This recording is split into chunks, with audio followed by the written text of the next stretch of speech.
जय हिंद दोस्तों। एक बार फिर से आप लोगों का ग्रामर की दुनिया में, इंग्लिश ग्रामर की दुनिया में स्वागत है। आज भगवान राम के मंदिर का अयोध्या में प्राण प्रतिष्ठा हुआ, उद्घाटन हुआ। इसके लिए आप सबों को तहे दिल से शुक्रिया, अभिनंदन, आभार, जोहार। ये केवल देश में ही चर्चा का विषय नहीं बल्कि विदेशों में भी चर्चा का विषय है। इसलिए सभी सनातन भाइयों को और भारतवासियों को, विश्व के वैसे निवासियों को भी, सिटीजन्स को भी अभिनंदन और आभार है इस अवसर पर। आज मैं नाउन का सेकेंड पार्ट, दूसरा पार्ट लेकर आया। फर्स्ट पार्ट में आप 11 रूल्स तक पढ़े थे। सेकेंड पार्ट में आप रूल 12 से पढ़ेंगे, 12 से। इसके कुछ पार्ट आपको नंबर में भी बताया गया था, क्योंकि नाउन और नंबर जो होता है, नंबर नाउन का होता है और वो इससे रिलेटेड होता है।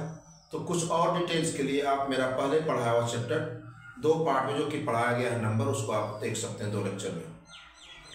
अब हम लोग यहाँ पे देखते हैं ईडर वेस्ट, खास करके हम लोग पढ़ रहे हैं कॉम्पिटिटिव पॉइंट ऑफ व्यू से, इसलिए इसको आप देखने की और समझने की कोशिश करेंगे। कहीं दिक्कत होगा तो कमेंट के माध्यम से जानने और पूछने की कोशिश करेंगे। रूल 12 में लिखा हुआ, some Latin words and with UM are made plural by replacing UM with I. Latin के कुछ वर्ड्स जो कि यूएम से अंत होते हैं, उस यूएम को ए में बदल करके हम लोग क्या करते हैं कि प्लूरल बनाते हैं। जैसे आप देखेंगे डेटम तो data, agendum agenda, ovum ova, addendum addenda, stratum strata, medium media. Example से और हम क्लियर कर लेते हैं।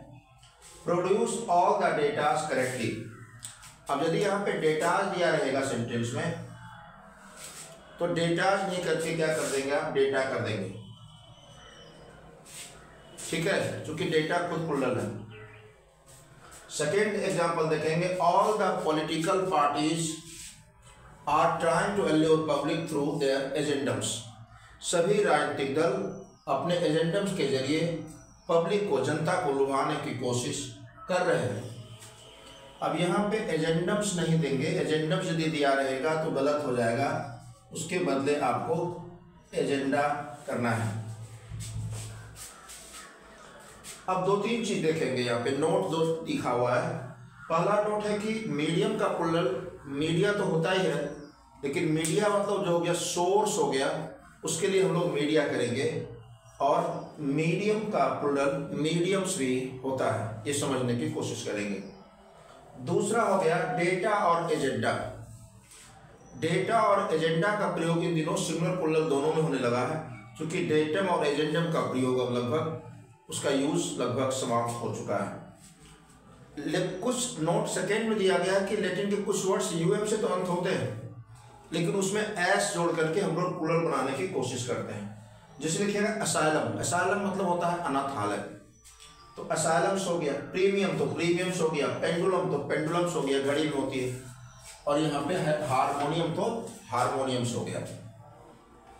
सम Latin words and with US are made plural by replacing US with a आई।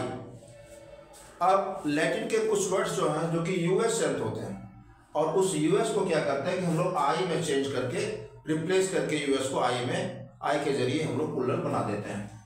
जैसे आप देखिएगा यहाँ पे यूएस, यहाँ पे देखिए अंदर सिलेबस तो सिलेबी हो गया। यूएस को हम लोग क्या किए तो आई से रिप्लेस कर दिए। टाइफस तो टाइफी हो गया, एल्मनस तो एल्मनी हो गया, जीनियस तो जेनी हो गया। अब 2-3 चीज समझने की यहाँ पे जरूरत है। सिलेबस का प्लूरल सिलेबी तो होता ही है, सिलेबसेस भी होता है। तो सिलेबस का प्लूरल सिलेबसेस भी आप कर सकते हैं, मतलब एस में केवल ईएस जोड़ सकते हैं, जैसे सामान्य में जोड़ते हैं। और जीनियस, जीनियस का 2 मीनिंग होता है, प्लूरल 2 होता है और मीनिंग भी 2 हो जाता है। ध्यान देंगे, यदि जीनियस का मतलब टैलेंटेड पर्सन होगा, प्रतिभावान व्यक्ति, जैसे geniuses like Nehru and Gandhi, तो वहां पे जब टैलेंटेड पर्सन होगा तो जीनियस का प्लूरल जीनियसेस कर देंगे, जेनी नहीं करेंगे, GENIUSES। और जब जेनीस का प्लुरल करते हैं तो इसका अर्थ हो जाता है घोस्ट हो जाता है, मतलब मीनिंग बिल्कुल चेंज हो जाता है। तो वैसे स्थिति में ध्यान रखेंगे टैलेंटेड पर्सन के अर्थ में आप जेनी ना करके आप जीनियसेस का प्रयोग करेंगे। और आगे हम बढ़ते हैं। रूल 14 है, कुछ ग्रीक वर्ड्स हैं जो कि क्या चीज से अंत होते हैं, तो आई एस से अंत होते हैं। आई एस से अंत होगा ग्रीक वर्ड, तो उसको क्या करेंगे, आई एस को ई से रिप्लेस करके हम लोग प्लुरल बना देंगे। जैसे हम एग्जाम्पल से क्लियर कर सकते हैं, क्राइसिस, तो क्राइसिस हो गया, आई एस को हम लोगों ने ई एस में कर दिया। थेसिस, थेसिस हो गया। हाइपोथेसिस, हाइपोथेसिस हो गया। ओएसिस मरु उद्यान होता है तो ओएसिस हो गया। इस स्ट्रक्चर करके हम लोग क्या करते हैं, उसको चेंज करते हैं। अब थोड़ा सा आगे बढ़ते हैं। रूल 15। रूल 15 क्या है, इसमें सामान्य तौर पे दो ही वर्ड मिलता है, ये भी ग्रीक के कुछ वर्ड्स हैं जो कि ओएन से अंत होता है, और ओएन को क्या करते हैं हम लोग ए में बदल करके प्लुरल बना देते हैं। जैसे क्राइटेरियन का क्राइटेरिया हो जाता है मापदंड, फेनोमेन का फेनोमेना हो जाता है, ओएन को हम लोग ए में बदल करके प्लुरल बना रहे हैं। फेनोमेना मतलब घटना है। अब थोड़ा सा हम लोग को देख लेना है नाउन में, जेंडर थोड़ा सा देख लेना, क्योंकि जेंडर संबंधी प्रॉब्लम भी आपको नाउन में देता है। बाद बाकी जो सिंगुलर से प्लुरल बनाने के लिए है वो तो नंबर ऑलरेडी आपको डिटेल में 2 लेक्चर में पढ़ा दिए, उसको आप देख लेंगे और डिटेल में, ठीक है। अब थोड़ा सा हम लोग नाउन का जेंडर देख लेते हैं। देखेंगे हम लोग जेंडर नाउन का होता है और उसको हम लोग 4 भागों में बांटेंगे। इसका डिटेल यूज जो हम लोग देखेंगे जेंडर का, उसको हम लोग प्रोनाउन चैप्टर में देखेंगे कि यूज कहाँ कहाँ करते हैं। क्योंकि अब किसी के लिए ही आएगा, किसी के लिए सी आएगा, किसी के लिए इट आएगा, तो ही, सी, इट, दे, ये सब क्या हो गया, तो ये सब प्रोनाउन हो गया। तो इन सारे चीज़ों का जो एप्लीकेशन हम लोग देखेंगे, मतलब यूज जो देखेंगे, उसको हम लोग नाउन के ठीक बाद प्रोनाउन पढ़ेंगे, तो प्रोनाउन चैप्टर में देखेंगे। फिलहाल हम लोग जेंडर समझने की कोशिश करते हैं। तो जेंडर को मुख्य रूप से आप 4 भागों में बांटेंगे। किसमें किसमें बांटेंगे, तो पहले मैस्कुलिन, मैस्कुलिन हो गया, पुल्लिंग हो गया। ये क्या चीज़ दिखाता है, तो ये मेल को दिखाता है। अब मेल में क्या क्या हो सकता है, तो बॉय हो सकता है, मैन हो सकता है, लायन हो सकता है, टाइगर हो सकता है, हॉर्स हो सकता है, ऑक्स हो सकता है, डॉग हो सकता है। ये सारा मेल दिखाता है, तो जो मेल दिखाएगा वो मैस्कुलिन कहलाएगा। अब थोड़ा सा हम लोग देखते हैं, दूसरा हो गया फेमिनाइन, स्त्रीलिंग। ये फीमेल दिखाता है। फीमेल में क्या दिखाएगा, अब जैसे बॉय का फीमेल क्या हो गया, तो गर्ल हो गया। मैन का क्या हो गया, तो विमेन हो गया। हॉर्स का क्या हो गया, तो मेयर हो गया। लायन का क्या हो गया, तो लायनेस हो गया। डॉग का क्या हो गया, तो बिच हो गया। तो जो फीमेल दिखाएगा उसको हम लोग फेमिनाइन कहेंगे। और तीसरा हो गया न्यूटर जेंडर। तो न्यूटर जेंडर क्या दिखाता है, ये लाइफलेस थिंग्स को, निर्जीवों को दिखाता है। जैसे पेन हो गया, ट्री हो गया, रूफ हो गया, बुक हो गया, स्टोन हो गया, पिस्टल हो गया, टेम्पल हो गया। ये सारे क्या है कि लाइफलेस थिंग्स है। तो जो लाइफलेस थिंग्स होता है उसको हम लोग न्यूटर के तहत रखते हैं। हिंदी में इसको आप नपुंसकलिंग कह सकते हैं। और कुछ जेंडर जो होता है वो कॉमन होता है, जो कि दोनों होता है, उसको हम लोग कॉमन जेंडर कहते हैं। हिंदी में उसको आप उभयलिंग कह सकते हैं।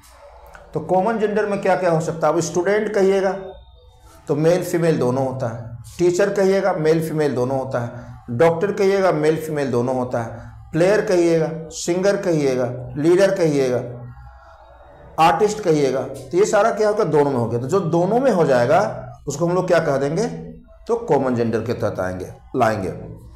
अब कुछ कुछ समस्याएं होगी आपको इसके प्रोनाउन के यूज़ करने में। जो प्रोनाउन में यूज़ करेंगे तो कि कहाँ पे हम ही लगाएं, कहाँ पे सी लगाएं, कहाँ पे इट लगाएं, कहाँ पे दे लगा दें, ठीक है। तो इन सारे चीज़ों का जो प्रॉब्लम आपको आएगा या फेस करेंगे, इसको प्रोनाउन चैप्टर के तहत सॉल्व किया जाएगा, सुलझाया जाएगा। विशेष इस पर प्रॉब्लम आपको दिया जाएगा, प्रॉब्लम का सॉल्यूशन बताया जाएगा, कैसे एरर बनाएंगे, ये सारा चीज़ दिया जाएगा। लेकिन ये प्रैक्टिस सेट के जरिए, प्रैक्टिस मटेरियल्स के जरिए आपको प्रोवाइड किया जाएगा। ये हमारे टेलीग्राम चैनल पे या फिर इस पर भी आपको दिया जा सकता है। तो मेरे सेकेंड पार्ट को आप इसको अच्छे से देखें, इसको लाइक करें, सब्सक्राइब करें, अधिक से अधिक शेयर करें। लाइक करने में कंजूसी ना करें। जो अब तक सब्सक्राइब नहीं किया उसको सब्सक्राइब कर लें, क्योंकि हम इसी प्रकार से डिटेल सारे चैप्टर को पढ़ते चले जाएंगे और अंतिम में प्रैक्टिस सेट दिया जाएगा, बनवाया जाएगा और उसको इसके माध्यम से सॉल्व भी करवाया जाएगा।